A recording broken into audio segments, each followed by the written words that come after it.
pas capables de se trouver un logement à un prix raisonnable. C'est pas juste des familles démunies, là. Il y a même des familles de la classe moyenne qui ont vu les prix exploser et on a beau essayer de les aider financièrement, on a augmenté l'aide sociale de 50 %, on a baissé les impôts, on a donné des crédits d'impôt aux personnes de 70 ans et plus, etc., etc. Mais il y a un problème d'offre. Il manque de logements, puis ça prend du temps avant de construire les logements.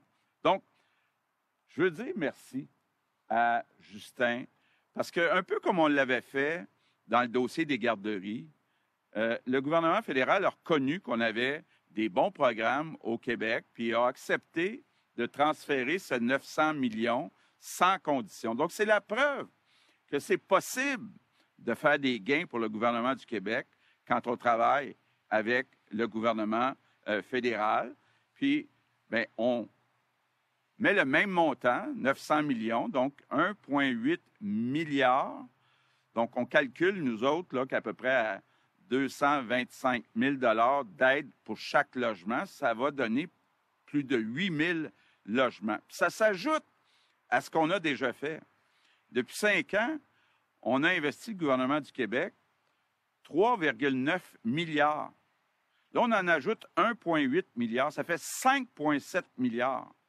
Donc, le défi maintenant, c'est de construire. C'est de construire. Puis, une autre chose qui est importante, puis je ne peux pas manquer l'occasion de le répéter, on a fait une annonce la semaine passée. On a besoin au Québec d'avoir plus de jeunes et moins jeunes qui se forment en construction. Puis à partir du mois de janvier, dans les domaines où il nous manque de monde, on va donner un salaire de 750 $ par semaine pendant qu'ils étudient, pendant que ces personnes-là se forment pour être prêtes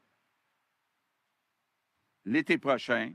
Puis on verra, quand je regarde tous les projets qu'on a au Québec, puis là, on parlait aussi de ce qui s'en vient chez Hydro-Québec, bien, on a besoin de travailleurs de la construction pour les construire, ces logements-là. Donc, je veux dire, puis je veux terminer là-dessus, bravo, bravo, merci.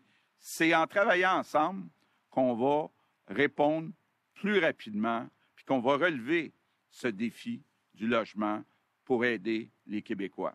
Merci tout le monde, et je passe la parole à Sean Fraser. C'est ça, hein? Merci. Bonjour tout le monde, c'est un plaisir d'être ici. Alors, nous sommes confrontés à une crise du logement et l'accord que nous avons conclu avec le gouvernement de Québec contribuera grandement à construire plus de logements plus rapidement. Je suis très heureux d'être ici avec vous aujourd'hui, avec le Premier ministre Legault, le ministre Duranceau, Catherine, ma collègue Sherry et mon nouveau ami Shirley et Chantal aussi. Je tiens à remercier tout particulièrement le ministre Duranceau pour le travail que nous avons pu accomplir il y a quelques mois. Sincèrement, ce n'est pas possible pour arriver aujourd'hui à votre travail. Nous nous concentrons tous sur un objectif commun, la construction de plus de logements. Je suis très fier de dire que l'investissement de 900 millions de $ a été égalé par le gouvernement de Québec, ce qui est un cas unique au pays. Le Québec a récemment proposé des réformes importantes dans son projet de loi qui faciliteront la construction des types de logements dont les gens ont besoin si elles sont adoptées. Ça comprend, premièrement, fixer des cibles municipales en matière de logement afin d'augmenter l'offre. Deuxièmement, permettre plus de flexibilité en ce qui concerne les règles de zonage. Troisième, faciliter le développement de logements accessoires. Et quatrièmement, réduire les délais administratifs pour faciliter la mise en chantier des projets. Grâce à ces réformes et aux investissements historiques réalisés par le gouvernement du Québec et du Canada, il serait possible de créer plus de 23 000 nouveaux logements d'ici 2027-2028. Ça va faire une grosse différence. Une fois de plus, j'ai félicité le gouvernement du Québec pour son partenariat et pour le travail remarquable qu'il a accompli dans le cadre de cet accord historique. Maintenant que l'accord a été signé, il est temps pour nous de mettre la main à la pâte et de mettre plus de projets en chantier. Et maintenant, je passe la parole à mon ami et mon homologue, le ministre Ranceau. Bienvenue. Merci. Bonjour tout le monde. Alors écoutez, d'abord merci d'être là en grand nombre. Pour moi, c'est une grande journée. C'est bon? Ah, merci. Une très belle annonce, une excellente nouvelle pour l'habitation et les ménages québécois. Donc, j'attendais cette journée avec impatience. Comme l'ont précisé les premiers ministres et mon homologue fédéral, aujourd'hui, un investissement majeur qu'on peut qualifier d'historique pour notre secteur du logement.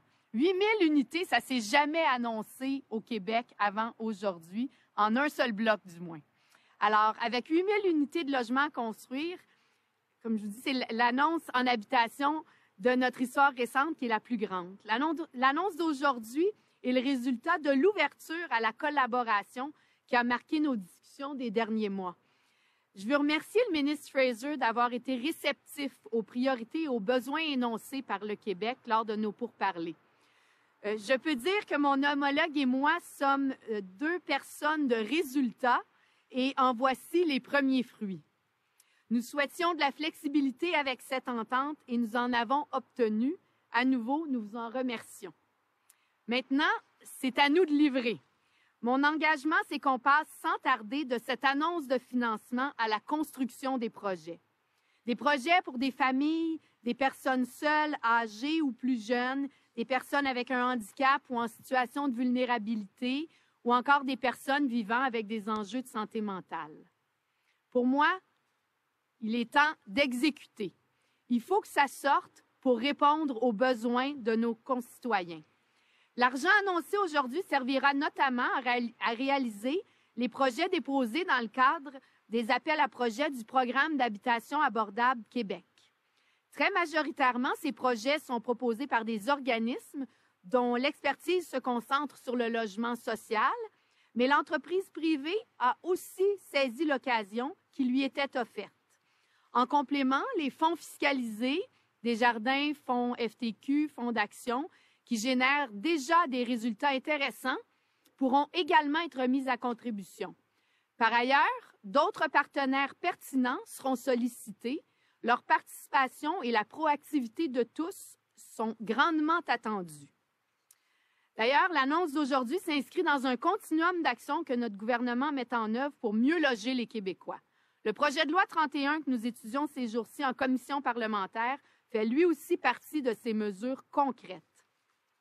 Avec les changements législatifs proposés, nous pourrons aussi miser sur la collaboration des municipalités qui seront mieux outillées pour intervenir en matière d'habitation sur leur territoire. Les besoins sont grands, il y a urgence d'agir. Soyons créatifs, agiles et concertés pour répondre à cette crise. Merci beaucoup. Bravo. Merci à vous. Tu restes là. C'est toi qui réponds. Okay. Merci beaucoup. On va maintenant passer à la période des questions. On a une vingtaine de minutes pour prendre des questions avec tous les dignitaires. Donc, on va commencer avec Nouveau. Oui, bon matin, Étienne Fortin-Gauthier avec Nouveau Info.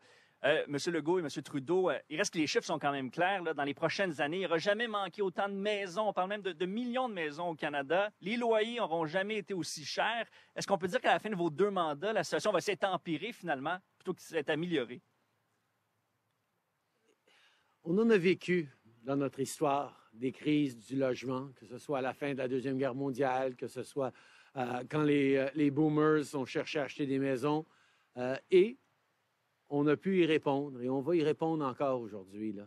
Ce qu'on est en train de démontrer, pas seulement nous deux ici, mais à travers le pays, c'est que les gouvernements sont là pour s'assurer qu'il y ait de la construction de logements, qu'il y ait de la construction de logements abordables, pour que les gens puissent, encore une fois, se voir acheter une maison après l'université, après quelques années d'économie, que les gens puissent se voir dans l'avenir de façon prospère. Et je sais que tout est difficile maintenant, que ce soit au niveau du logement ou l'inflation, que ce soit au niveau du contexte géopolitique. Je comprends que les gens sont inquiets. Mais les actions qu'on est en train de prendre aujourd'hui, maintenant, vont changer la donne pour des millions de familles à travers le pays. Bien, c'est difficile de répondre à votre question parce qu'il y a beaucoup de paramètres à regarder. C'est sûr que quand il manque d'offres de logement, ça crée de la pression sur les prix. Donc, il n'y a pas juste un manque de logement, il y a aussi la capacité de payer le prix qui est demandé. Il y a aussi toute la question des taux d'intérêt, là. Les Québécois qui ont renouvelé leur hypothèque l'ont vu, avec l'augmentation des taux d'intérêt, ça augmente les paiements mensuels. Quand vous dites d'ici la fin du mandat, bien, j'ose espérer, peut-être que ça va être encore un 6-12 mois difficile pour les taux d'intérêt, mais j'ose espérer qu'une fois qu'on va avoir réussi, puis que la Banque du Canada va avoir réussi à lutter contre cette inflation, que les taux d'intérêt vont pouvoir baisser. Donc, c'est un ensemble de facteurs qui expliquent le problème, qui n'est pas juste au Québec, pas juste au Canada, un peu partout, mais je pense que la situation va sûrement beaucoup s'améliorer. Puis le défi qu'on a, c'est d'enlever de la bureaucratie. C'est vraiment le gros problème, là, parce que là aussi, on décourage actuellement des éventuels propriétaires par la trop grande bureaucratie. Donc, il faut que ça se fasse plus vite pour intéresser plus de gens à construire plus de logements, plus de maisons, pas juste des logements sociaux et abordables, aussi pour la classe moyenne. Sur le tramway, oui, une petite question sur le tramway. Oui. Monsieur Duclos, ce matin, le ministre Duclos, dit que d'empêcher le projet du maire Marchand, là, c'est une tentative de sabotage de votre gouvernement, M. Legault. Et M. Trudeau, est-ce que vous êtes du même avis? Bon, regardez. Ce que j'ai dit hier, c'est qu'on veut faire une pause de 6 mois.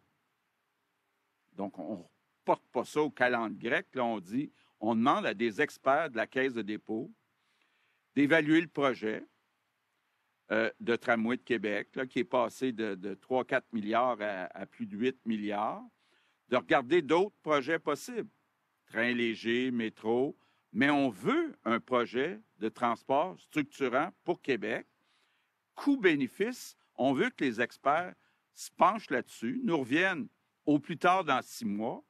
Puis ce que j'ai dit à Bruno Marchand hier, c'est qu'on va travailler ensemble à aller réaliser ce projet-là. Mais actuellement, je pense que quand on voit des coûts qui doublent, on a un devoir là, de bonne gestion, de demander à des experts, regardez cette solution-là, on ne l'exclut pas, mais regardez aussi d'autres solutions et revenez-nous plus tard dans 6 mois. Ça fait longtemps qu'en tant que gouvernement, depuis 8 ans, qu'on investit dans le transport collectif un peu à travers le pays parce qu'on sait à quel point c'est important pour l'environnement, c'est important pour les citoyens, c'est important pour les gens qui veulent passer moins de temps dans le trafic, plus de temps à la maison avec leurs enfants. Et je comprends que les gens, les citoyens de Québec s'attendent à avoir un projet structurant de transport collectif. Mais il faut s'assurer que ce soit fait de la bonne façon et que ce soit le bon projet. C'est pour ça qu'on est là pour travailler avec le maire, avec le provincial, pour livrer ce projet important que les gens de Québec attendent depuis très, très, très longtemps, bien avant nous deux. Merci beaucoup. Prochaine question. Aussi. Marie-Lise, journaliste à TVA. Mes questions sont pour les 2 premiers ministres et concernent les coups de feu tirés contre 2 écoles juives et ce qui s'est passé à Concordia hier. Ça fait plusieurs semaines qu'on voit qu'il y a une augmentation des tensions au point où ça devient physique. Est-ce que vous craignez que le climat social s'effrite davantage prochainement? Je pense qu'il y a énormément